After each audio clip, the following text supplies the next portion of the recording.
দাৰ্শনিক পণ্ডিতে কৈছে মানুহৰ আটাইতকৈ ডাঙৰ ভয়টো হ'ল ভাল মানুহ হ'বলৈ শৰণ ভজন ল'লে বেয়া নিয়ম বেয়া চিন্তা বেয়া কৰ্ম বেয়া খাদ্য বেয়াবোৰ বাদ দিব লাগিব বেয়াবোৰ বাদ দিলেই ভাল হৈ যায় ভাল হোৱাৰ ভয়তে শৰণ ভজন বহুতে নলয় আপুনি নোলোৱাকৈ পূৰ্ব পুণ্যৰ ফলত ভোগ কৰি থাকিব পাৰিব কিন্তু আপুনি ঈশ্বৰৰ ওচৰলৈ যাব নোৱাৰিব কাৰণ শৰণ ভজন নোলোৱা মানুহে কেতিয়াও মৰিবৰ সময়ত ঈশ্বৰৰ নাম আৰু ৰূপ আনিব নোৱাৰে আমাৰ যাবৰ সময়ত কি কৈছে মুখে বোলা ৰাম হৃদয় ধৰা ৰূপ এতেকে মুকুতি পাইবা কহিলো স্বৰূপ আমাৰ জীৱই মুক্তি পাবলৈ হ'লে আমি মৰিবৰ সময়ত ঈশ্বৰৰ নাম ল'ব লাগিব আৰু হৃদয়ত ৰূপ চিন্তা কৰিব লাগিব তাৰ কাৰণে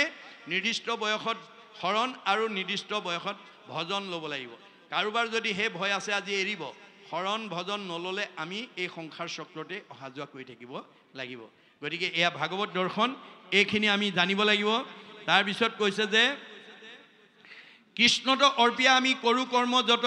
তাতো নানা বিঘ্নি আছে জানিলো মনত এতিয়া যজ্ঞটো ঈশ্বৰত অৰ্পণ কৰিয়ে কৈছে কিন্তু বিঘিনি আছে বুলি তেওঁ নিজেই অনুভৱ কৰিছে কোনে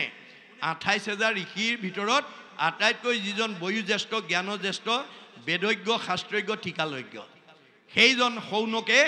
এই অনুশোচনা কৰিছে মনত ৰাখিব কথাটো আমি যেতিয়ালৈকে ভুল কামৰ অনুতপ্ত নহওঁ তেতিয়ালৈকে আমাৰ প্ৰায়শ্চিত্ত নহয় বুলি কৈছে পাপ কৰি অনুতাপ উপজিলে যাৰ অনুতাপে প্ৰায়শ্চিত্ত জানিবাহা তাৰ আপুনি এটা বেয়া কাম কৰাৰ কাৰণে পৰিয়ালে বেয়া পাইছে সমাজে বেয়া পাইছে সীমাঘৰীয়া মানুহে বেয়া পাইছে সমাজে বেয়া মানে আনে বেয়া পাইছে তে আপুনি অনুভৱ কৰিব লাগে মই যাতে ভৱিষ্যত আৰু এনেকুৱা বেয়া কাম নকৰোঁ এই বুলি যিদিনা অনুভৱ হ'ব সেইদিনা আপোনাৰ সংস্কাৰ হ'ব কিন্তু মানুহে দ্বন্দ্ব ভৰাই কাকো সংস্কাৰ কৰিব নোৱাৰে এতিয়া এওঁ 1000 বছৰ যজ্ঞ কৰি অনুতপ্ত হৈছে যে মই যে কি কৈছে যে কৃষ্ণত অৰ্পণ কৰি যদিও কৰ্মবিলাক কৰিলোঁ ইয়াত বহুত বিঘিনি আছে কাৰণ আন যিমানবিলাক ধৰ্ম আছে সবতে নিয়ম বান্ধি থোৱা আছে বেদৰ মতে বৰ্ণাশ্ৰম ধৰ্ম যত যাৰ যেন বিধি আছে তাৰেহে কেৱলে অধিকাৰ হৰিনাম কীৰ্তনত নাহিকে নিয়ম একো এতেকেহে ধৰ্ম মাজে সাৰ অন্য ধৰ্মবিলাক কৰিবলৈ হ'লে আপুনি আজি তাৰিখতো যাগ যজ্ঞ পূজা কৰিব পাৰিব কিন্তু তাত নিয়ম বান্ধি থোৱা আছে বেদৰ কি স্থান কাল পাত্ৰ নিমিত্ৰ দ্ৰব্য মন্ত্ৰ আপোনাৰ আজি তাৰিখত পূজা কৰিবলৈ যজ্ঞ কৰিবলৈ স্থানটো শুদ্ধ হ'ব লাগিব পাত্ৰ শুদ্ধ হ'ব লাগিব দ্ৰব্য শুদ্ধ হ'ব লাগিব মন্ত্ৰ শুদ্ধ হ'ব লাগিব আৰু সময়মতে কৰিব পাৰিব লাগিব যদি এইকেইটাৰ অকণমান ব্যতিক্ৰম হয় তেতিয়াহ'লে আপোনাৰ জীৱনলৈ ওলোটা প্ৰক্ৰিয়া নামি আহিব তাৰ উদাহৰণটো ষষ্ঠ স্কন্ধ ভাগৱতত তস্তা ঋষিয়ে দেখুৱাই থৈ গৈছে তস্তা ঋষিৰ পুত্ৰ বিশ্বৰূপক এদিন ব্ৰহ্মাৰ পৰামৰ্শ মতে ইন্দ্ৰই নি স্বৰ্গৰ গুৰু পাতিছিল কাৰণ ইন্দ্ৰৰ অভিমানত অসন্তুষ্ট হৈ এদিন বৃহস্পতি গুৰু স্বৰ্গ এৰি গুচি গৈছিল যোৱাৰ লগে লগে স্বৰ্গত অথন্তৰ হ'ল ব্ৰহ্মাৰ ওচৰত উপায় বিচাৰিলে ব্ৰহ্মাই ক'লে যে তেওঁ পুনৰ সন্তুষ্ট হৈ ঘূৰি নহা পৰ্যন্ত তুমি তস্তাৰ পুত্ৰ বিশ্বৰূপক নি গুৰু মানি ৰাজ্য চলাই থকা ব্ৰহ্মাৰ পৰামৰ্শ মতে তস্তা ঋষিৰ পুত্ৰ বিশ্বৰূপক নি স্বৰ্গৰ ৰজা পাতি মানে গুৰু পাতি ৰাজ্য চলাই আছে কিন্তু তস্তা মানে বিশ্বৰূপৰ এটা চাৰিত্ৰিক বৈশিষ্ট্য আছিল মাক ৰাক্ষসী বাপেক ঋষি গতিকে তেওঁ সুবিধা পালে যজ্ঞৰ ফল অসুৰকো দিয়ে দেৱতাকো দিয়ে এদিন ইন্দ্ৰৰ চকুত ধৰা পৰিলে পৰাৰ লগে লগে বৰ্জ্য মাৰি তেওঁ শিৰচ্ছেদ কৰিলে পুতেকক বধ কৰাৰ লগে লগে তস্তা ঋষি অসন্তুষ্ট হৈ পুত্ৰবধি প্ৰতিশোধ ইন্দ্ৰৰ ওপৰত ল'বৰ কাৰণে লগে লগে যজ্ঞ আৰম্ভ কৰিলে আৰু আৰম্ভ কৰি ঘিতাহুতি দি আছে আৰু মন্ত্ৰ উচ্চাৰণ কৰি আছে প্ৰথম ঘিতাহুতি দিওঁতে তেওঁ মন্ত্ৰ কি বুলি কৈছিল ইন্দ্ৰ শত্ৰু নিধন হওক ইন্দ্ৰ শত্ৰু নিধন হওক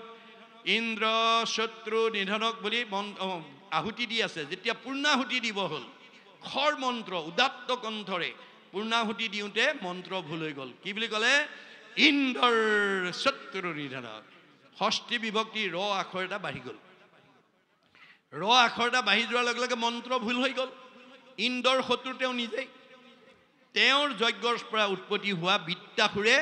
ইন্দ্ৰক মৰাৰ পৰিৱৰ্তে ইন্দ্ৰৰ হাতত মৰিব লগা হ'ল সেইকাৰণে কৈছে আমাৰ গুৰুজনাই কলিৰ লোকৰ মতি মলিন অপাৰ আন একো ধৰ্মত নাহিকে অধিকাৰ এতিয়া আন ধৰ্মবিলাক কৰাৰ অধিকাৰ আমাৰ নাই আমি সময়মতে পাত্ৰ শুদ্ধ দ্ৰব্য শুদ্ধ মন্ত্ৰ শুদ্ধ আৰু নিৰ্দিষ্ট সময়ত আমি কৰিব পৰা আমাৰ যোগ্যতা কলি যুগৰ মানুহৰ নাই সেইকাৰণে সাৰ্বজনীন ধৰ্ম দিছে যে কৃষ্ণৰ নাম ধৰাই পাৰিব ছোৱালীয়ে নোৱাৰে ডেকাই পাৰিব বুঢ়াই নোৱাৰে মতা মানুহে পাৰিব মাইকী মানুহে নোৱাৰে গধূলি পাৰিব দুপৰীয়া নোৱাৰে ৰাতি মানে পুৱা পাৰিব দুপৰীয়া নোৱাৰে এই কোনো নিয়ম মানি গতিকে সকলো সময়তে আমি কৃষ্ণ ভগৱন্তৰ নাম ল'ব পাৰোঁ সেইকাৰণে এইটো ধৰ্ম সাৰ্বজনীন আৰু সনাতন এইটো সহজ উপায়েৰে সৈতে জগতবাসীৰ কাৰণে দিছে মনত ৰাখিব কিন্তু কোনো জাতি জনগোষ্ঠীক লৈ আপোনালোকে গৰ্ব অহংকাৰ নকৰিব